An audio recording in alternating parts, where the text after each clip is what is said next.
There's one reason and one reason alone, and that's you don't understand its utility. And when someone explains its utility, you prejudge that they must surely be greenwashing without looking at the details. Yeah, I actually predict that Bitcoin mining will become as valuable to society as Bitcoin will itself. How's that for a prediction? Yeah, and you can't assume that just how passionately someone feels about their perspective that Bitcoin is negative, that doesn't mean that they can't change their opinion very fast, just like that investor I was mentioning. He was very anti. His whole body language stiffened when I mentioned the term. 15 minutes later, he was suggesting we had a Bitcoin mining fund. On a fairly regular basis, I have people who are either writing from charities or environmental organizations or have a fund which has an ESG mandate, basically saying thank you for your research because I've been able to take it to our board and persuade them that we should be investing in Bitcoin.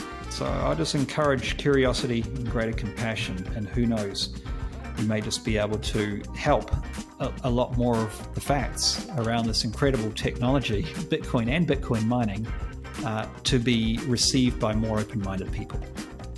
Hey Daniel, how's it going? I'm doing very well, thank you. It's good to see you, and I appreciate you coming out in the nighttime for you to come and talk to me. So I know you want to have an early night tonight, so I want to dig straight into it. And you seem like a man who's got a strong why. You've founded numerous companies, kind of all in, it seems more like the climate-y or bio area. And I was wondering, like, at the moment, what is driving you at the moment with all the work you were doing? And then afterwards, it'd be great to then dig into Bitcoin mining and that sort of stuff. Well, the two are very linked together, funnily enough. So at the moment, we launched 2 different ClimateTech funds in New Zealand. And then we're on the cusp of launching a third. And it was a funny story because I was actually speaking to one of the investors into our fund. And he said, "What are you doing at the moment, Daniel?" And I said, "Well, funny you should ask. I've actually been doing some research into Bitcoin mining." And he was like, "Oh, yeah." And I said, yeah. It's very interesting. And he said, I thought you were interested in climate tech. And his whole body language changed and stiffened. And I said, "Sounds like you got some opinions about Bitcoin mining." And he said, "Yeah." And he proceeded to tell them. And I said, "Well, those are interesting viewpoints. I can understand why you felt like that. This was my impression as well, but I've been researching this for the last 3 months and I've got some different viewpoints. Can I share what I've learned?" And he said, "Yes, please do."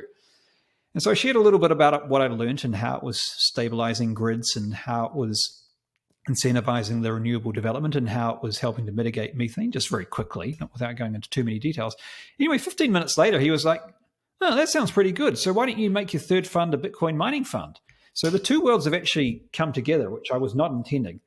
Now, to start with, when he suggested that, which was almost a year ago, it almost felt like a bit of a joke. But then I realized the more research I did that this is actually no joke.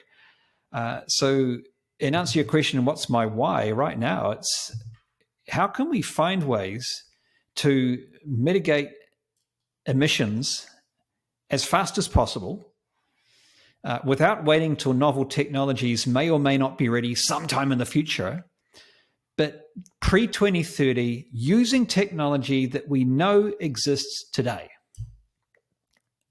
That's been my why.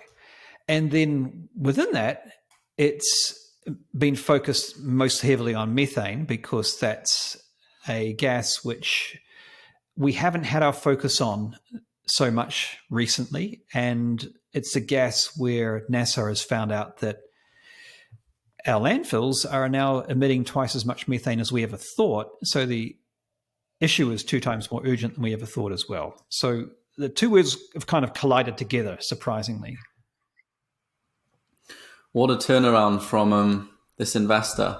I love how he was almost the kind of the trigger to be like... He was the unwitting catalyst. He didn't know it at the time, but it's funny. A lot of things you often laugh at, you come back to later and you think, why am I laughing at this? Actually, this makes good sense, and it may sound counterintuitive, but so many of the ideas that ended up being sensible were deeply counterintuitive to start with, such as this crazy, stupid idea that the Earth was round and that it rotated around the sun. What a crazy idea! What cookie person thought of that idea? I mean, obviously the sun. As you can look at the sun, so you can see that it sets at nighttime and it does this little thing.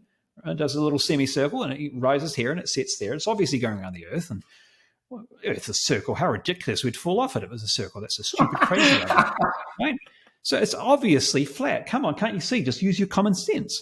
And so a lot of these ideas, to our common sense, some of the most true ideas in science and in history started off being rejected as nonsensical and counterintuitive. And so I've just learned it doesn't mean that the counterintuitive is always correct, but it means you've got to be open to the possibility that it could be. And so for me, I started off, I'll be honest, assuming that Bitcoin was probably a negative for the environment, but I have, through just being able to hold that possibility and say, let's not prejudge, because as a species, when we prejudge things, we tend to get things wrong an awful lot. So let's form no negative judgment, but let's form no positive judgment either. Let's just look at this neutral without any vested interest and just see what the data is telling us, see what the science is telling us, not what the papers are telling us, not what journalists are telling us, not what politicians are telling us, not what energy experts are telling us who may or may not have niche expertise in this area. But let's look at what the people are doing who actually know something about it. Who are they? Well, that would be grid engineers. That would be people who work with methane emissions. That would be solar engineers or battery engineers or people who work with utilities, or maybe actually people who know about Bitcoin mining. That might be a good idea too. Let's talk to those people. And so my inquiry was always, let's go to the people who actually know about this stuff, who have found out about this stuff through using it. And let's see what they're saying. And that led me to some very different truths than what a lot of academics were saying, what a lot of journalists were saying, and what a lot of politicians are saying. But it's like, well, who's more qualified? And the answer to that question was pretty simple. Yeah, well, it's obvious when you kind of put it like that. And I want to take, I mean, I don't know where your mum sits on all this, but let's just say your mum has been following the news and she's been obviously hearing all these kind of negative stuff, like look at these huge like Bitcoin mining centers or like this coal thing's turned back on. And so then you come up and you're like, hey, so like I'm starting this thing because I actually think Bitcoin mining can help us like fight climate change. How do you go about explaining it to someone like your mother in as simpler way as possible? And then afterwards, then it would be kind of, I guess, great to dig into some of those truths and things you found from your digging. Well, my mum's a climate activist, and she's part of the reason that I am as well.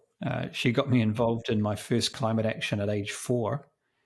Wow. when with your little we signs. Starting young, literally holding a placard. I'm in a magazine at age 4, protesting against a rubbish dump that was proposed in our local hinterland, just next to the wetlands. And then from age 10, I was then on anti-apartheid rallies and Indigenous land rights rallies. So she was an inspiration to me, both in terms of social justice and environmentalism. And she's continued to be an active environmentalist throughout her entire life. And even now, she's 80 now. She's still working. But she, at her 80th birthday, she declared that the rest of her life was going to be dedicated to fighting climate change. So we talk about Bitcoin a lot. And she was fascinated because, like me, she's intellectually curious. So she's a very smart woman. She's done a lot of research in her time. She's been involved in when that tip was proposed. She basically put on her research hat and then found that there were better methods that were better for the environment, and that local council was wrong in saying this is the only solution. There were other solutions available, and she proved that. But she did it through first principles, through not assuming anything and just researching. So when we were talking about Bitcoin, she was just curious.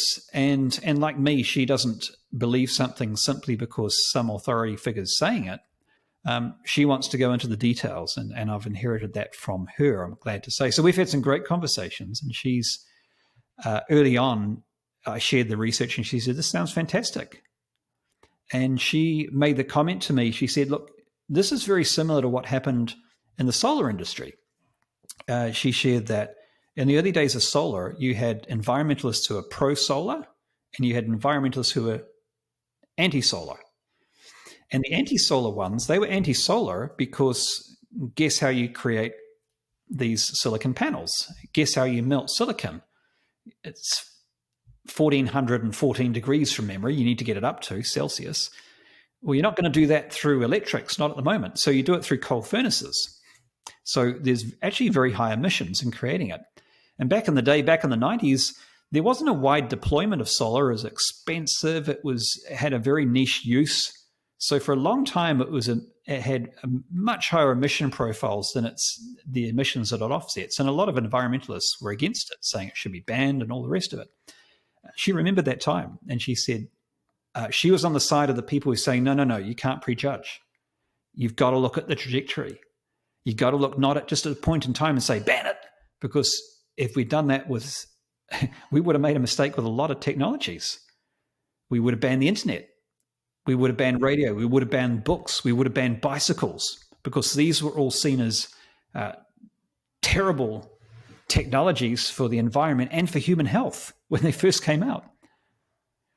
The New York Times ran an article saying that there is no doubt that the widespread use of bicycling will lead to homicidal tendencies and madness. I'm paraphrasing, but it was words to that effect. No doubt. So she was curious, and she wanted to understand the research I'd done, and we talked about it, and she said, we've got to do more of this. So, but to your point about when I discover someone maybe not like my mum, who has seen some of these articles and read some of the information and read some of the misinformation and everything in between, then for me, I won't necessarily get into a conversation, I'll be honest.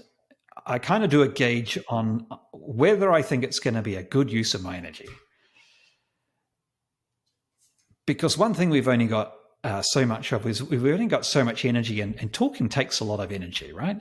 So if you're going to talk, you might as well make sure that it's going to be received. I've got no interest in getting into debates with people just to enjoy the intellectual joust. Some people enjoy it. For me, I can think of better things to do. But I am interested in conversations, and I am interested in not trying to change people's minds even, but just trying to understand perspectives. And so I'll get a gauge of just whether that person's open, and I'll just say something simple like, well, that's interesting. You think that. I can understand why you feel that, because that was my initial impression too. This is an area that I have spent about a year researching. Would you be curious to know some of what I've found out? Because it's a little bit different to what you're saying right now. And if they sound curious, then I'll progress. But if they feel like they've already, as I say, the cookie's already in the oven and it's been baked, then it doesn't matter whether one of the ingredients in forming their conclusions been left out. They're not going to try and unbake that cookie. They're going to tell themselves that cookie tastes yummy, even if it was missing the sugar, because the effort of trying to unbake it and put that missing ingredient in, the missing ingredient being some key fact or some bit of data, it's just too much effort. So it's important to really gauge whether someone has hard-baked their perspective or not. Very interesting. I've noticed that about you in kind of the comment sections on your post. Well, like I'll often see someone, I don't know, it's like called something out as like bollocks or like this is, and you're just like, I encourage you to dig deeper, and that's it. Yeah. And I was like, wow, I love that. Like it's just clear, it's simple, no time for this, move on kind of thing. And if you are curious, then they will dig deeper. Maybe they'll go read some of your research and that sort of thing. And I guess then it'd be great to then kind of lead on then to some of that research and to some of the digging and kind of the key findings that you found. Yeah.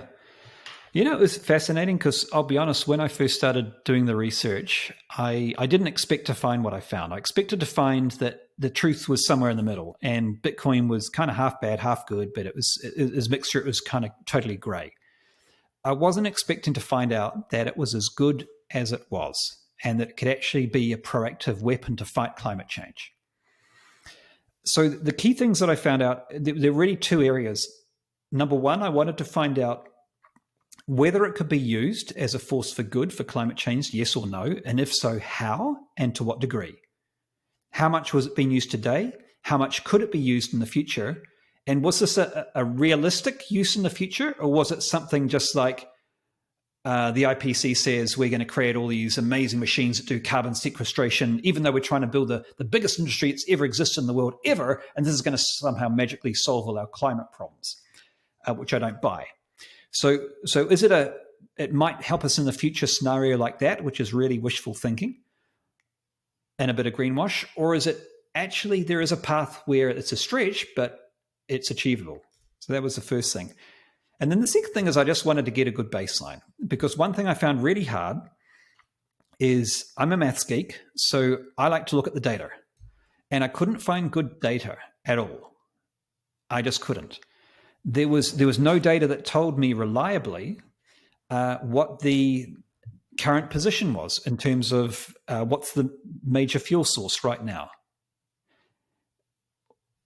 How much sustainable energy is powering the Bitcoin network right now?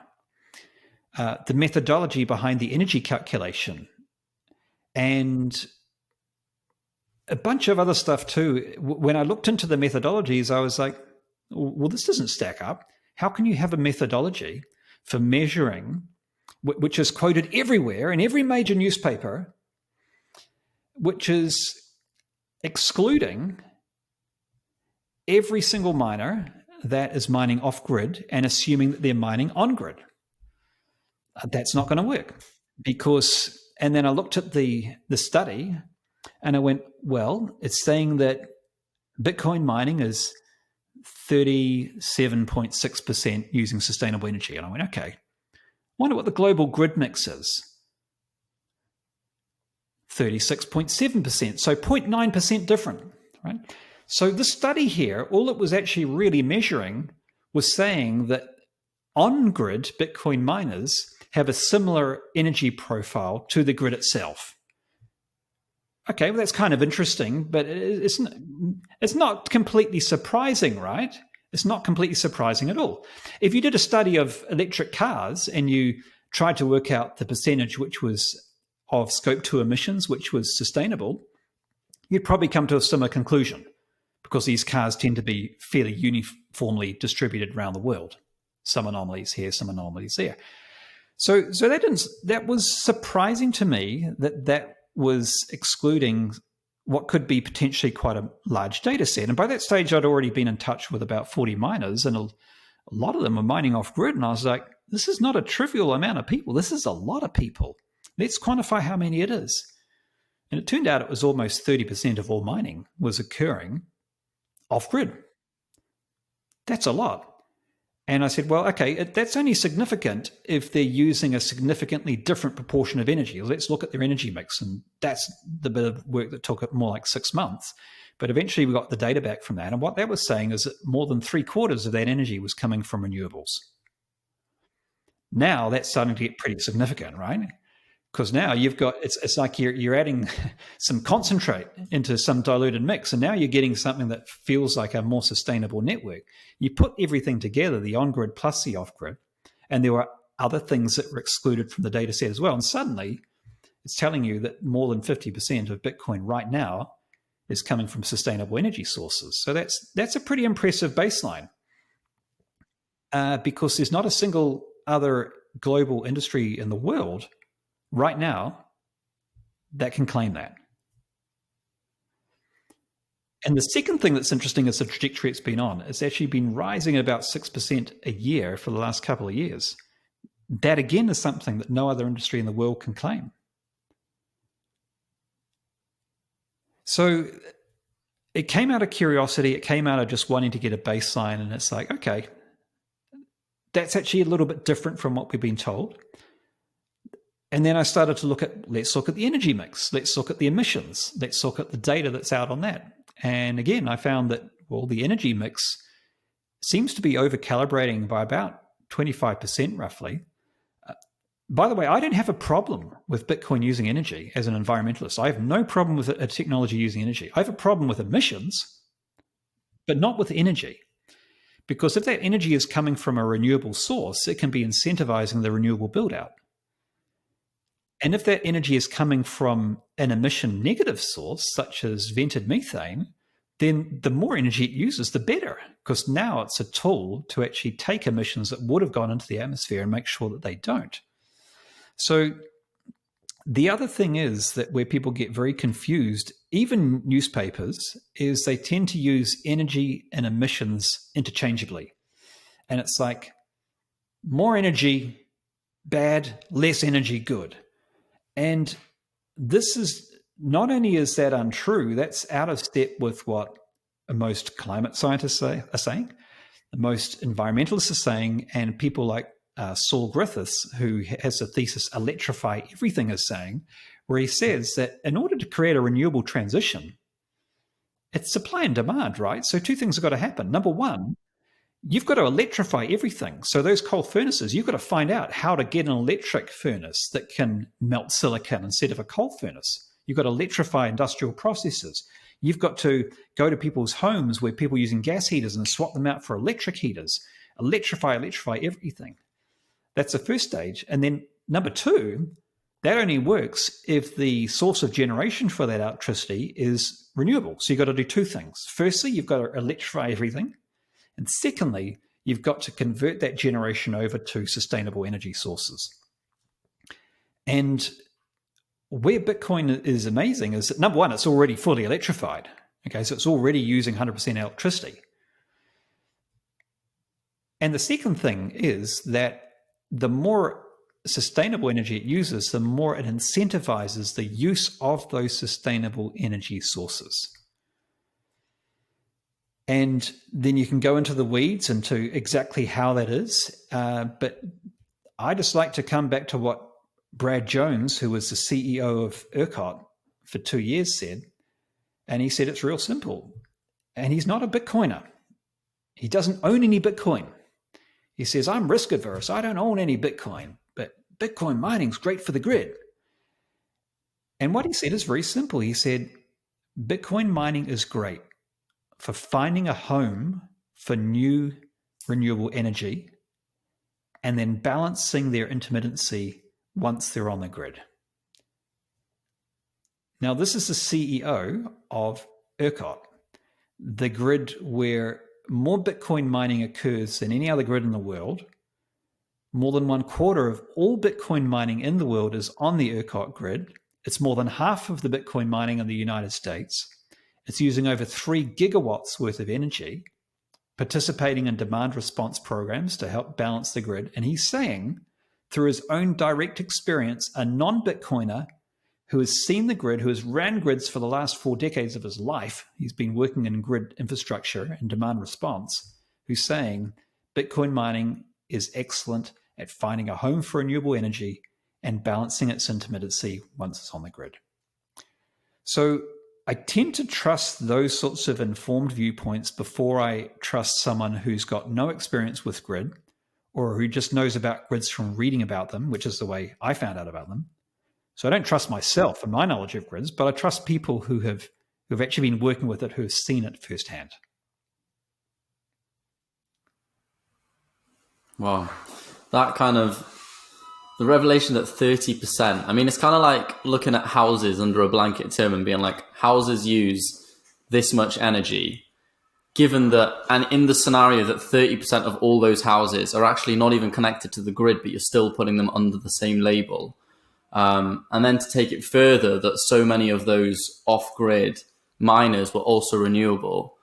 I mean, it's also crazy given that how widespread that stat was as well. It's like incredibly widely spread. It's treated like a gospel truth. Yeah, and this is the thing you find in nascent industries such as this one, that key statistics will get latched onto very fast, and then they'll circulate very fast because these days people, for whatever reason, just don't have time or don't have inclination, or maybe there's no incentive to do genuine investigative journalism and inquire into, well, how do people come up with that stuff? And if you see a name and a brand such as Cambridge, you think, oh, they must know what they're talking about. And I'll be honest, they do know what they're talking about. And their model was accurate for a long time. But what's happened is that over time, minor behaviors has changed. So 2 years ago, that figure was very accurate. So it's not a criticism of their methodology. It's not a criticism at all. It's just a simple fact that over time, models change. And algorithms that were the right algorithm cease to become the right algorithm for calculating.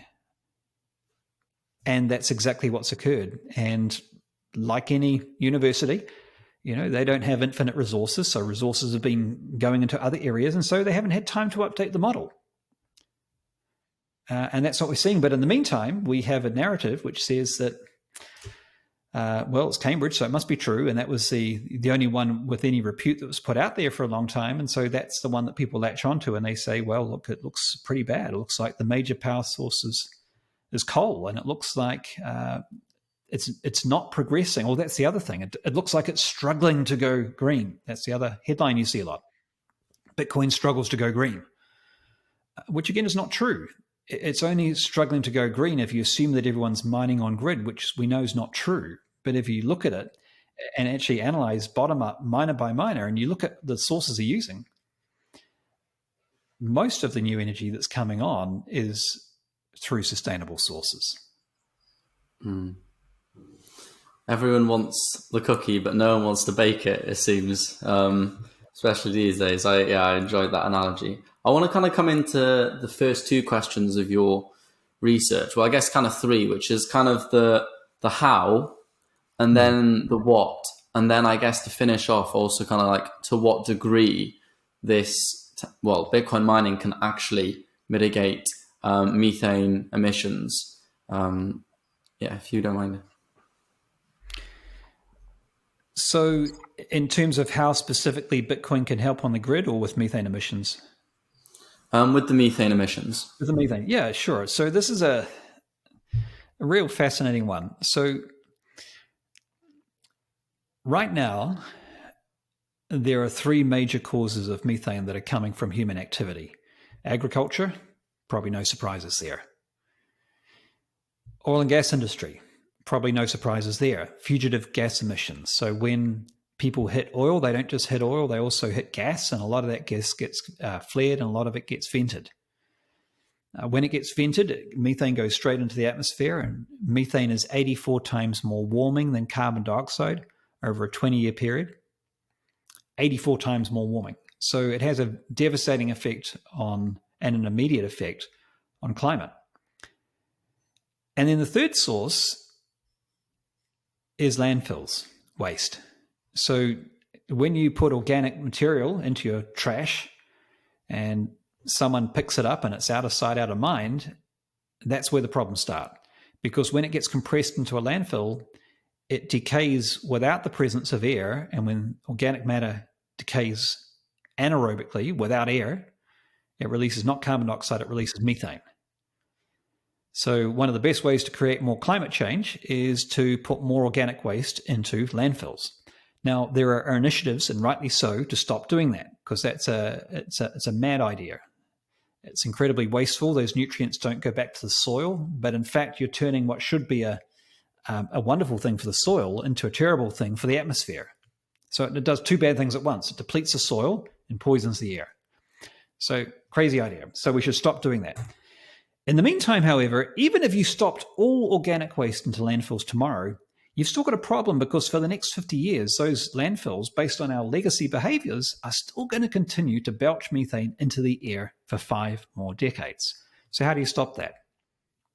Well, you can't. They're going to belch it any which way. So there's only two options. Either you sequester it, or you do the next best thing, which is to burn it. Now, for someone who knows basic chemistry, burning it doesn't sound like a great idea, because when you burn a hydrocarbon, you get water and CO2.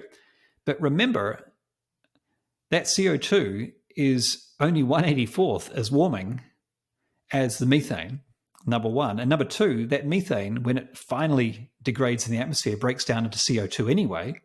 And the third thing is that CO2 would have been emitted in any case, because it's part of a biogenic process, because what it is it's organic matter which is decaying. And if it had decayed in its own environment, in the soil, it would have simply released CO2. So the combustion actually does no more than what would have occurred anyway. So it turns out that combusting it, until we can get methane sequestration, which may or may not occur, combustion is a really good idea, and it's been done for a long time in landfills, and it's been recognized as a valid form of mitigating emissions. The problem was that only very few landfills in the world were candidates because the economics didn't stack up. Because if you're going to combust it, well, there's two ways you can combust it. Number one, you can combust it in a flare stack. It's like a big candle. You just light it. And that's not a great idea for a couple of reasons. Number one, it's expensive. It's wasteful. You're turning an asset that could be used for power generation. You're just wasting it. But the other thing is that flaring is only 91% efficient. So you're still getting 9% of the methane going straight into the air, which may sound not too much, but remember that methane is 84 times more warming than carbon dioxide. So 9% is a lot. 9% of methane is worse than 100% of carbon dioxide by an order of magnitude. So flaring's a bad idea. It's expensive, it's incomplete, and it's wasteful. So a better idea is you use that, you monetize it, you use it for power. And so people say, well, can't you use that for something like hospitals or residential users? Well, yeah, you can if there's some of them next to a landfill, which there typically aren't. Seen any hospitals next to landfills lately? Seen any residential housing units? Seen any developers that are just dying for landfills so they can set up an apartment block next to them? No. So it has to be transported. Well, how does it get transported? Well, through this thing called a grid.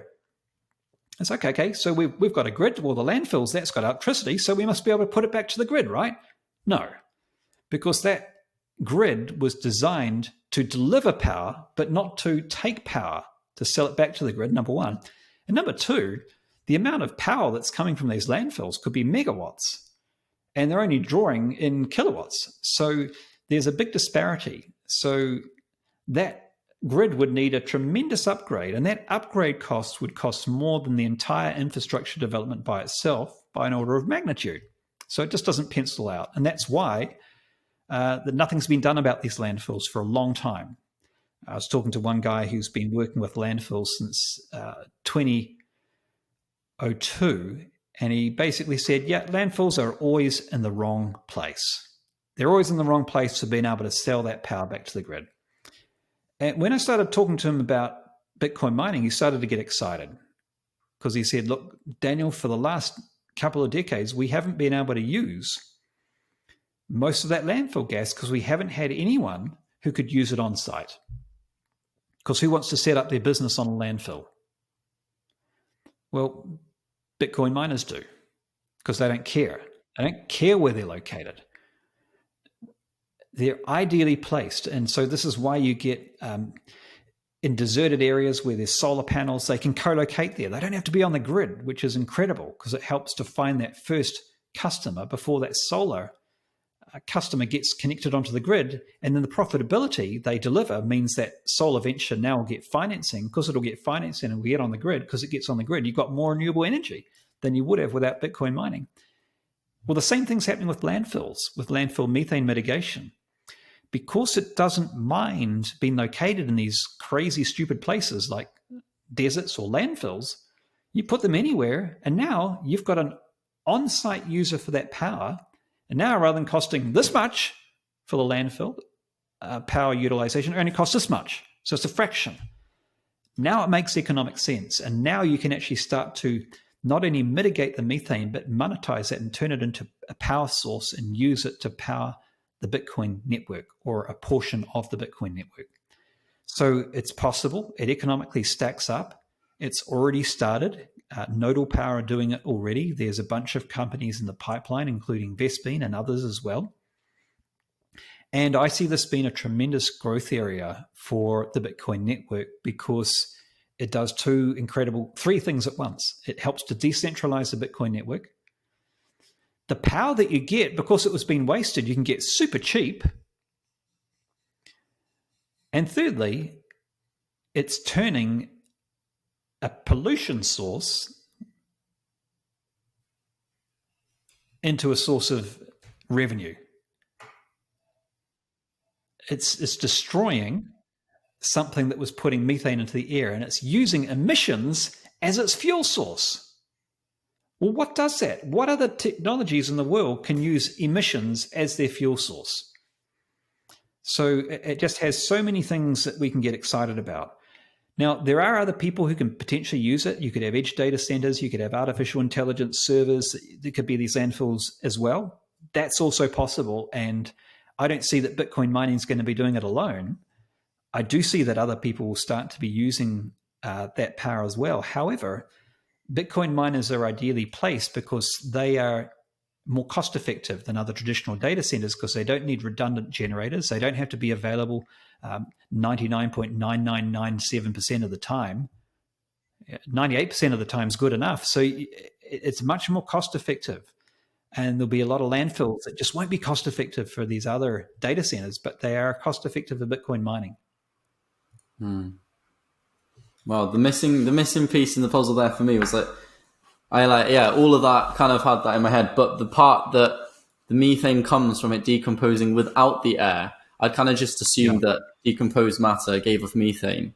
But yeah, realizing that it's Not more naturally, it's unnatural. It's rotting without. Yeah, if it's in a swamp, that'll happen, but generally speaking, it won't. The other thing is people say, well, I have to remember just to explain the basics. So how does that methane turn into electricity? Well, through a generator. So what happens traditionally is you have these landfills and they have these little perforated vertical walls in them, typically, if it's a landfill as opposed to an open-air dump. But what they don't necessarily have is they don't have a system of piping. They don't have a compressor or a blower that will collect it and suck it all out like a vacuum cleaner somewhere useful. They don't have a generator, and they don't have an on-site source of power for the most part. So what you do is you put these blowers in, you suck out this gas, you put pipes in, you connect them to the vertical perforated walls, you connect that pipe to a genset, and that generator is collecting its like methane and carbon dioxide in. In fact, there'll be some pre-filtering in some cases, depending on the setup, and then carbon dioxide out. So 84 times heating substance in, 1 time heating substance out. And in the process, so you're going to be mining Bitcoin with it. So net positive for the environment, decentralizing the Bitcoin network. And so to what degree do you think, I mean, like, this is kind of, it all feels like it's been kicking off, like pretty fresh now. And so, I mean, to what degree does this potentially actually reduce kind of methane emissions and then kind of the overall globing effect? And like how key of a part do you think, like if we fast forward 5 years, do you think Bitcoin mining can possibly have in actually, slowing down climate change and reducing our overall emissions? I think that's incredibly likely that'll be the result. Incredibly likely, because the emissions of the Bitcoin network, whilst the energy use is going to go up very steeply, there's no doubt about that. Because most of that new energy is renewable, the emissions are not going to go up very steeply at all. In fact, they may even just climb a tiny bit. But at the same time, what's going to be happening is as more and more sources of power which are emitting emissions come online. Now, remember, here's the beautiful thing, because methane is 84 times more warming than carbon dioxide. That means you only need a fraction of the power coming from these sources to mitigate the carbon dioxide to reach carbon neutrality. So, according to my calculations, 220 megawatts is it, right? 220 megawatts. I mean, that changes a little bit depending on what the hash rate is on a given day, what the energy consumption of the Bitcoin network is on a given day. But it's around about 220 megawatts as of 2 days ago. That's not a huge amount. I mean, it is a lot coming from landfills because we've only got 5 today. So it's a massive increase. It's a 44x increase in what we have today. But it's possible. It's absolutely possible. And in fact, if you look at what's happened with flare gas already, we've already got 170 megawatts coming from flare gas. So to expect we could have 220 coming from vented methane, it's not really a stretch. Now, it is a little bit more difficult to extract it from a landfill compared to mitigating it from an oil well, because you've got to do some additional infrastructure building first, but not a huge amount. It's not an order of magnitude harder. And so it's actually deeply feasible. And there are some advantages, some real economic advantages to using this landfill gas as well. And this is something that not just new miners are looking at, it's something that existing publicly traded mining companies are looking at actively as well. I can't name who, but what I can tell you is that at least one of the CEOs of the publicly traded mining companies has a vision that 40% of their fleet in the next 5 years will be powered by methane from waste sources. Wow. That's a large percentage. It's a huge percentage, and the reason is threefold. Number one is that the biggest determination of your profit as a Bitcoiner that you can control as a Bitcoin miner is your electricity costs. And so if you can get it from stranded or wasted energy, you're going to pay less than you're paying if you're paying for it off the grid or even a purpose-built solar or wind farm. So that's the first reason. Second reason is it's a regulatory hedge. So as regulators are getting more aggressive in certain areas, we know that the White House has already said they've come out favorably, which is important to remember. The White House OSTP report came out and said that when you're mining using vented methane as a power source, it is more likely to help than hinder the climate, which is an incredible euphemism, but they're right. It is more likely to help than hinder. And the third reason, so it's a regulatory hedge, and the third reason is it's a very positive ESG story, incredibly positive, because now your entire mining company can be mitigating more emissions than it's producing. And it doesn't take a lot. Remember, only 220 megawatts until the entire Bitcoin network is mitigating more than it's producing, which would make it the first industry in the world. This is a real drumroll moment. The first industry in the world that can mitigate its entire emissions without having to use offsets. No one's achieved that so far. And I mean, this isn't something that has to be forced either. Like, as you say, like, I mean, to be regulated or forced. Bitcoin mining is like a terrible industry to get into, and that like it's essentially a race to the bottom to see who can get the cheapest electricity. And every 4 years, the bottom you have to go even lower. Yeah, exactly. So yeah, I mean, you mentioned ESG there as well, and so I mean, I'd love to kind of like hear, like, as like someone who's been in that space for a while, like ESG is obviously huge at the moment in determining where kind of money flows to an extent, and obviously one of the big reasons for certain amounts of money not being able to flow, say, towards Bitcoin or Bitcoin mining is this idea that it doesn't fit into ESG. And so, I mean, do you see that sort of narrative starting to shift now? And how long do you think it will take for this to change? I do see evidence that it's starting to shift. In terms of how long it takes to change, I couldn't say. I don't like to try and speculate about the future because you just don't know what new misinformation is going to spread about Bitcoin from where, at which point, and how well coordinated it is. What we do know is that there's a lot of it. It does seem to be pretty well coordinated, and it's coming out through some powerful media channels. So not sure is a simple answer. However, evidence of change, yes, absolutely there is. On a fairly regular basis, I have people who are either writing from charities or environmental organizations, or have a fund which has an ESG mandate, basically saying, thank you for your research, because I've been able to take it to our board and persuade them that we should be investing in Bitcoin, or that we should be taking payments in Bitcoin. So that buoys me, that the research is getting outside the Bitcoin ecosystem, and it has been used to actually start the process of some of these investment funds being able to turn around their decision, and it's giving people tools, it's giving people data. And what they've said they've enjoyed is they said, hey, look, it's really good because it's independent research, it's using data, and you're quantifying things, and you're showing specifically how it can be used as part of a positive ESG story. And I've been able to use this because this is what we were lacking. We were lacking the data. We were lacking the counter narrative. We didn't have the pretty pictures or the pretty graphs or the bar charts or the pie graphs or whatever it was, backed up by a solid methodology to show that actually this stuff is not only not negative in its ESG, but it's actually a positive ESG story on net balance.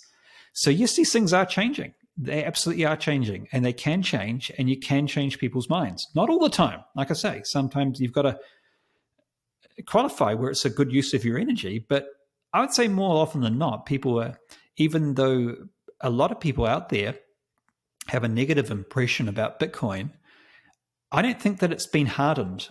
I really don't. I think that people can very easily switch over and change their minds on this. And I've seen a lot of evidence of this. I believe that the people who have hard-baked their perspective that Bitcoin is bad, and it doesn't mean matter what you say to me, I'm still going to believe it's bad. I think they're very small. It's a very small. No, I agree. I mean, it's almost like because it's such a hard thing to initially understand that you do find a lot of these beliefs, although they may initially seem hard-baked, they're not built on clear or hard logic.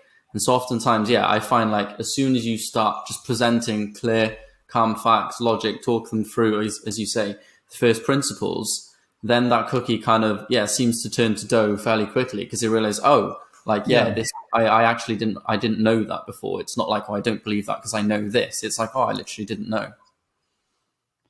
Yeah, and you can't assume that just how passionately someone feels about their perspective that Bitcoin is negative, that doesn't mean that they can't change their opinion very fast. Just like that investor I was mentioning, he was very anti. His whole body language stiffened when I mentioned the term. 15 minutes later, he was suggesting we had a Bitcoin mining fund as an environmentalist investor. So high in his passions, but also, with someone who wasn't going to judge him from having a perspective, which is important that we don't. Not making him wrong or not trying to get into debate, but just seeing if he's open to a conversation and then just presenting some facts without really trying to change his mind, but just leaving it up to him about whether he did or not. His perspective changed very fast. And I find that happens with a lot of people. And even people who, like, I've got a lot of respect for Troy Cross. He's been excellent at doing this, finding journalists who are very hard on their perspective against Bitcoin and just introducing some perspectives that they haven't thought of and getting into dialogues with them. How he was able to work with other people in the Bitcoin ecosystem and talk to Ben von Wong, who was responsible for the beautiful piece of artwork, the Skull of Satoshi, and to say, hey, have you talked to any Bitcoin miners? Have you talked to people in the Bitcoin? You might like to hear some things, and was able to shift his perspective into a more neutral perspective towards Bitcoin just through getting into dialogue with them. So this is someone who spent a long time hearing only one side of the story, and it actually built an artwork for people who had sponsored it, who were supplying that one side of the story. And so it shows that it can be done, and it was done fairly quickly. 6 months of hearing one perspective was neutralized within 24 hours. It's crazy. And the reason that's possible is the facts are actually on our side. This isn't it's not one of these things. I think sometimes what you see a lot more of is some of these magazines like Wired that used to just write things that were negative about Bitcoin all the time, now are writing what they call balanced articles.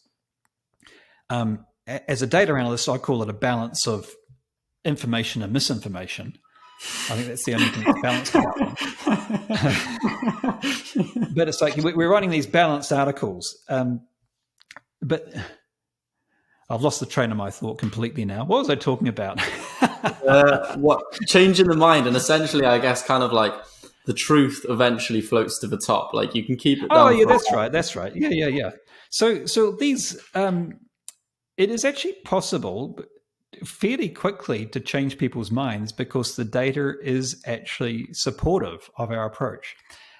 So that's why I brought up these articles. They like to characterize the debate like we're going to be virtuous and we're going to take a balanced approach. We're going to look at both sides and we're going to present them both. It's like a lot of news channels did for a long time, the balanced perspective.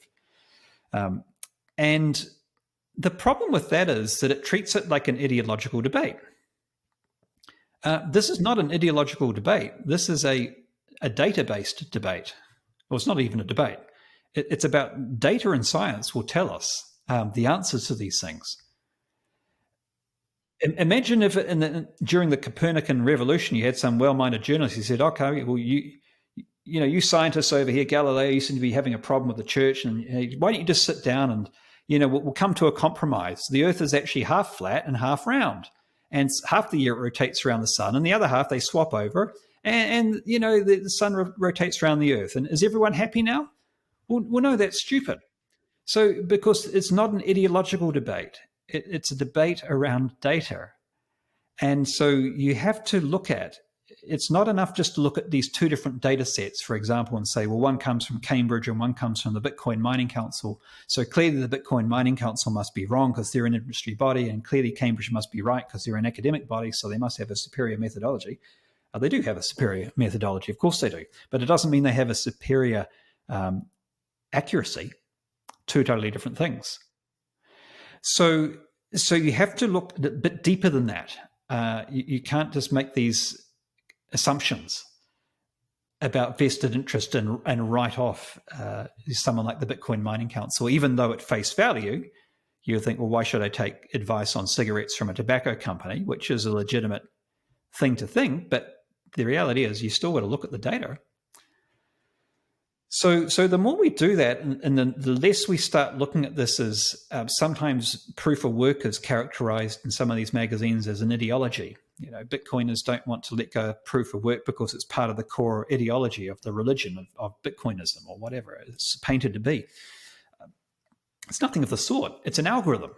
And it's an algorithm that is used because it's in the same reason that any software uses an algorithm, because it works, because it achieves what it was designed to do. And what it was designed to do was to create a rigorously decentralized network which was secure against colluding nation-state attack and anchor your consensus mechanism as something that exists in the real world that could not be perverted or captured or censored in any way, shape, or form. And it just works, and it works beautifully. And it allows Bitcoin to do everything that is good about Bitcoin.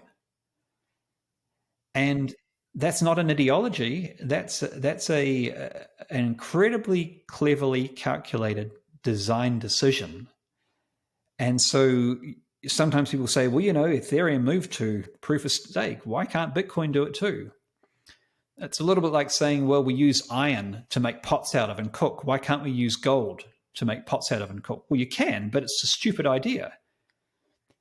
And Bitcoin and Ethereum share as much in common as gold and iron do. They're both metals. They're both technically cryptocurrencies, technically. But they're as unalike as gold and iron.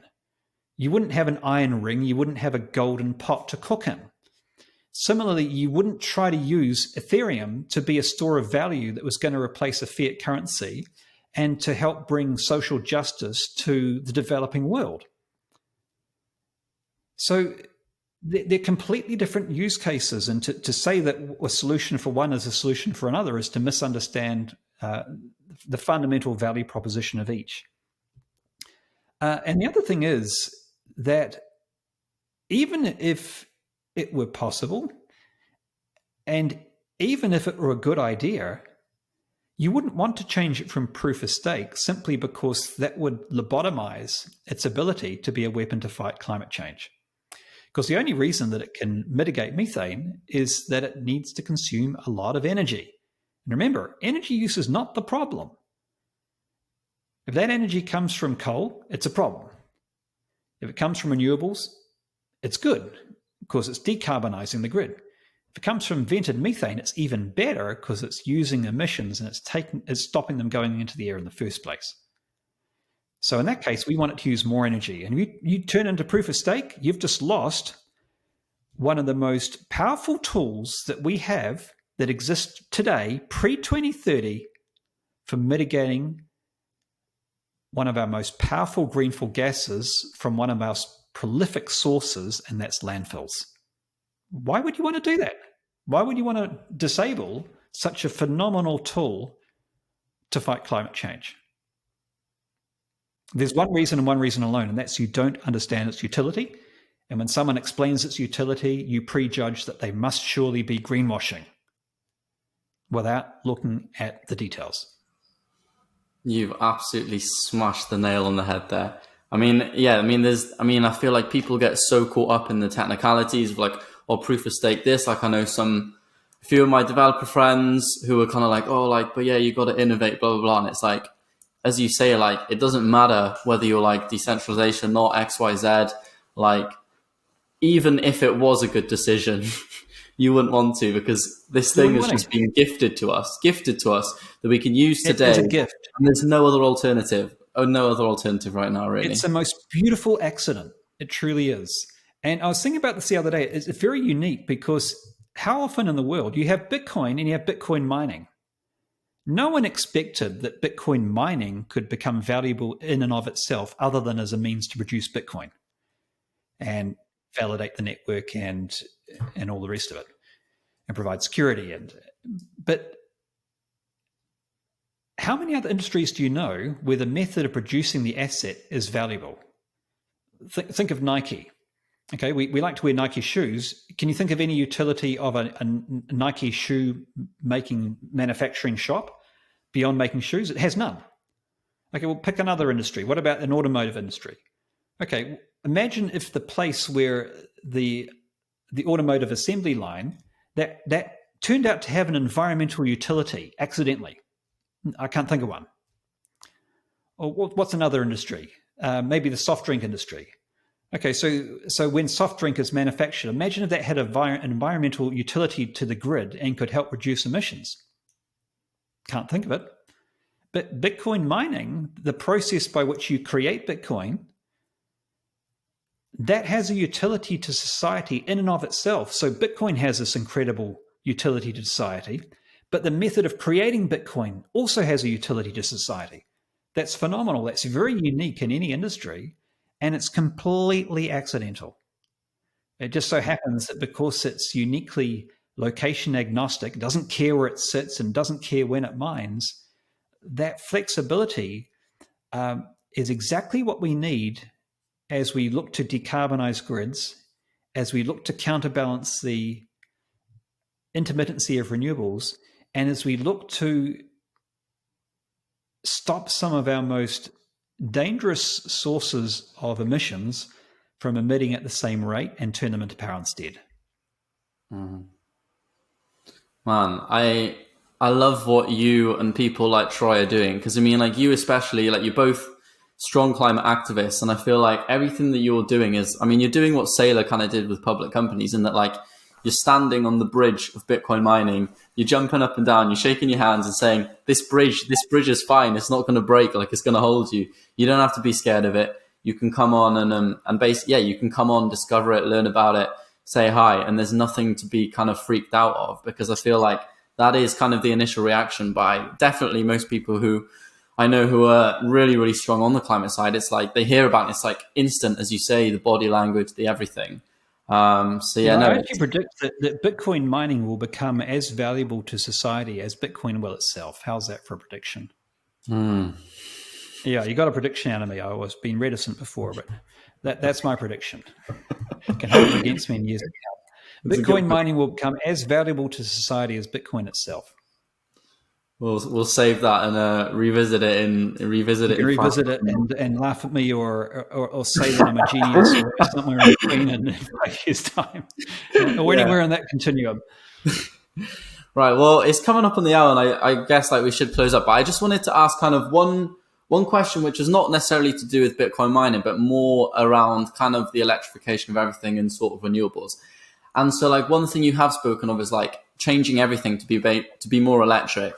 And like one thing you hear is like, I don't know, like say like here in the UK, like getting rid of diesel cars and switching over electric. Like, do you like how much, like, do you think there are any issues with that now? Or is it like for you, like it is 100% the best option just to basically remove everything that say consumes a fossil fuel now, change it electric and then start changing the source?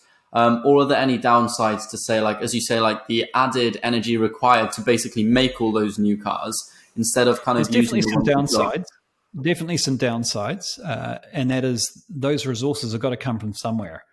And there's a lot of heavy metals that go into manufacturing batteries: cobalt, nickel, lithium, and cadmium, all sorts of stuff. And those have got to come from mines. There's only so much of them. I mean, of course, we can say, yes, we'll mine asteroids in the future, so that's not going to be a problem. And we'll find novel techniques just like we did with fracking oil, et cetera, et cetera. Maybe, maybe not.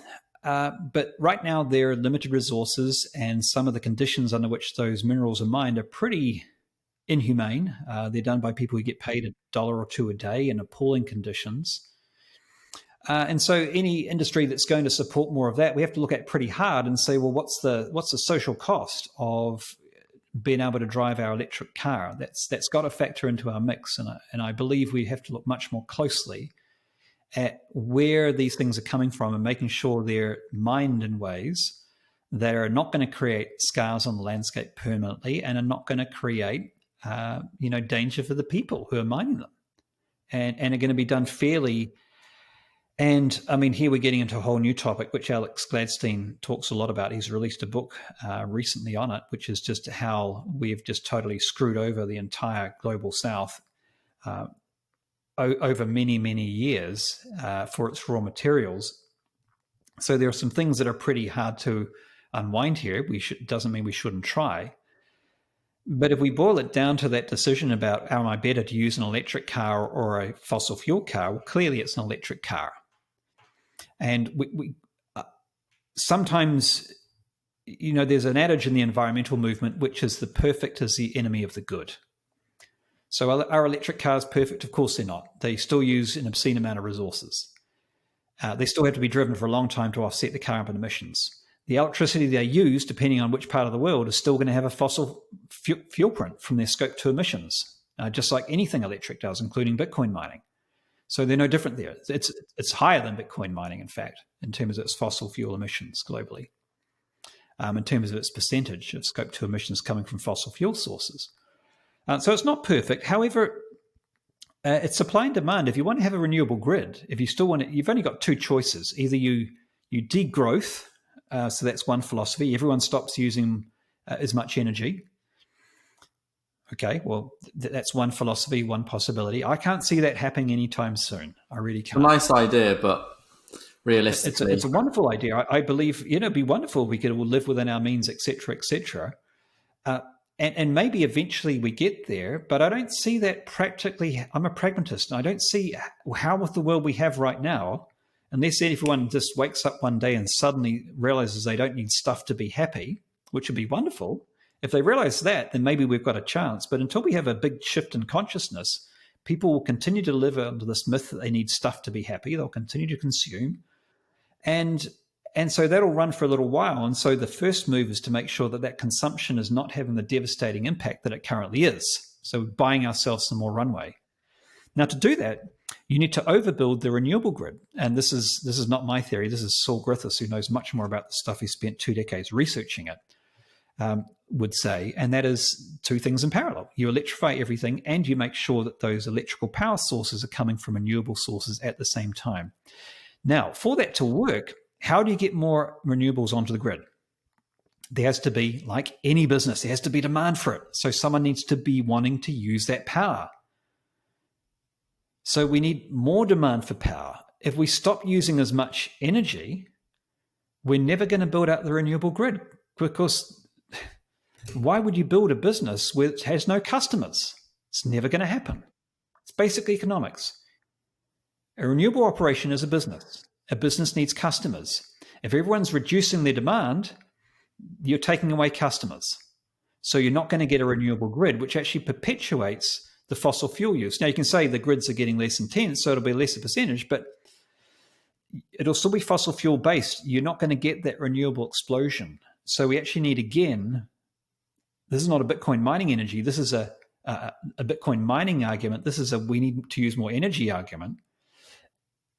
If an increase in energy consumption and a very rapid transition to renewables is happening at the same time, we might just have a chance. I like that. I like that way of putting it. I want to quickly touch on one final thing, which is Salfedean Ammous, the author of the Bitcoin Standard. So he has like some more controversial takes on kind of like renewables and everything like that. And like, I was wondering because he's a clear thinker. He likes experts, but he does come across as also quite not necessarily emotional, but he's quite polarizing in the way he speaks. And I was wondering like one of his things, for instance, I think he shows a chart in the Fiat Standard, and it's like, hey, look, there was COVID here, but like, look at this big chart of CO2 emissions and nothing changed kind of thing. So he was like, we have nothing to do with CO2 emissions. And I wondered what your overall thoughts were on his kind of anti-renewable thesis. And then also, I guess, where in your eyes you think he may be going wrong. Well, the first thing that's wrong with that statement is that actually CO2 emissions did drop when we had COVID. And we can look at the charts. We can look at the Our World and Data charts, and it does go like that, and it does go like this, then it does go up again. So there's absolutely a correlation. And so that's the first thing I would say. I don't really spend a lot of my time talking to people who don't believe climate change is happening, to be honest, because that viewpoint tends to be formed and hard-baked. So it's like, okay, if that's what you believe, then that's what you believe, and probably nothing I say is going to change that. So I'm more interested in having the conversation with people who fundamentally believe that putting more emissions in the air is not a good idea, and are reconciled with the fact that it looks like us humans probably have been responsible for that. And if we just look around us, we don't even need to talk to scientists. Just look outside us. I think you have to be dreaming not to imagine that there aren't more extreme weather events occurring right now, that we aren't getting more buckets of rainfall pouring down faster than ever before in areas which never used to get them. I live in Auckland. We've had half a year's worth of rainfall within a couple of weeks. We had an extreme weather event where we had more rainfall in an hour than we've ever had in recorded history. And then 2 weeks later, we had a tropical cyclone, a Category 2 cyclone by the time it hit the shores. It wasn't tropical anymore, but it was a Category 2 cyclone, strongest ever. And those things occurred within 3 weeks of each other. And I've seen the devastation that they've caused to the area that I grew up in, a place called Te Hinga, Bethel's Beach, the permanent scars on the landscape. And you don't need to read books about climate change to see what's happening right before our eyes. So that's my take on that. In terms of how we respond to them, and are renewables perfect? Of course they're not. They're deeply imperfect. Do they have problems with them that coal doesn't have? Yes, absolutely. Coal is much worse for the environment, of course, because it has heavier emissions. So is natural gas, not quite as bad. Wind and solar are a whole lot better because they don't put emissions into the air. However, they do have challenges because they're intermittent power sources, which means that for a grid operator, you're having more extreme climate events than ever, and the tools you're given to try to stabilize the grid are more intermittent than ever. Of course, grid owners are going to be favoring sources which give stability. That's why the grid in Texas, ERCOT, stands for Energy Reliability Council of Texas. It's not EPTOC. It's not Energy Profitability Council. It's Energy Reliability Council. So that's because grid operators understand if their grid isn't reliable, they lose their jobs, people lose their lives, and businesses lose billions of dollars because you get blackouts. And so grid operators want to do everything they possibly can to keep things reliable. And the reality is that variable renewable energy makes it more difficult to do that. So yes, I do agree with the people who say that it has disadvantages in terms of grid stability, just placed directly alongside a coal power source. Now, does that mean we should use coal instead? Of course not. Does that mean we shouldn't be transitioning to renewables? Of course not. What it means is we need to be working, and it's absolutely a given that we have to be transitioning to renewables, what it means is, as we do it, it cannot be at the expense of reliability to the grid. And so what that means is that if you're getting less flexible generation, you must have more flexible consumers of that electricity. It's the only way. Cough. And guess who's more flexible in terms of their electricity usage? Hey, Bitcoin miners. It all leads to the same point. So Bitcoin mining, the most flexible user of electricity in the world, combined with the most intermittent sources of electricity in the world, solar and wind, together are this perfect hybrid. But you kneecap your grid and say you can't use Bitcoin mining to stabilize the intermittency of renewables anymore. You've just made the challenge of a grid owner a whole lot harder to counterbalance their intermittency. It's going to be much harder to find users of that curtailed energy. It's going to be much harder to incentivize them onto the grid before they're on grid.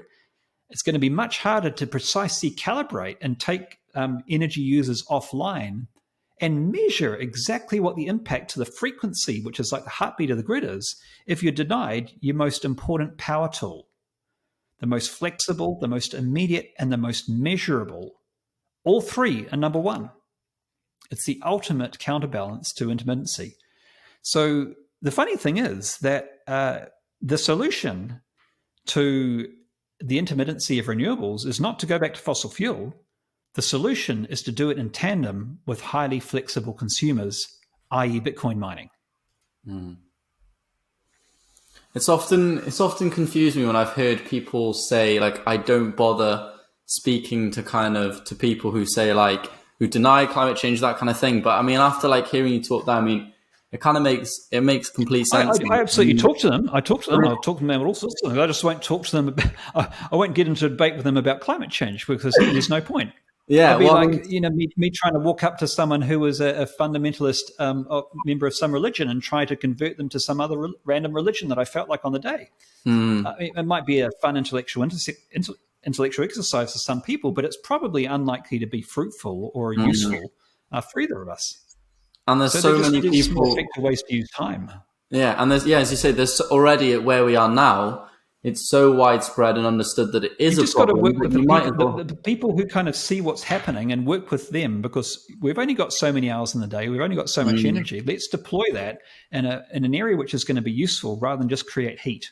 Yeah, exactly. It's like you have that, as you say, you only have so much energy. You can either spend your time trying to convince, say, 1 to 5% of people who are still denying it, or you can work with the 90% and be like, okay, now we've got a majority here. How do we actually go about driving change, fixing this, and all that kind of good stuff? Which is amazing, really. And I mean, as we kind of wrap up, do you have sort of any closing thoughts that you'd kind of like to leave with the listener? And then also, where would be the best place for someone to find you and follow some research? And then I can stick that in the show notes.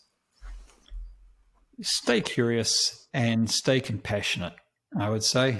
If someone thinks differently from you, don't be in too much of a hurry to judge them, and don't be in too much of a hurry to think you know their motivations. It's hard enough to know your own mind, let alone the motivations of someone else. I'm constantly mixing with people who I disagree with in the work that I do. Left end of the spectrum, right end of the spectrum, everything in between. And there's a very high probability that every single person that I meet will have something that we have come to different conclusions around. But that doesn't mean we have to think the other person's an idiot. It doesn't mean we need to think that other person is disingenuous. And it doesn't mean we need to attack each other. So sometimes the answer will be just you can understand why someone thinks the way they do. That doesn't mean you have to agree with their perspective.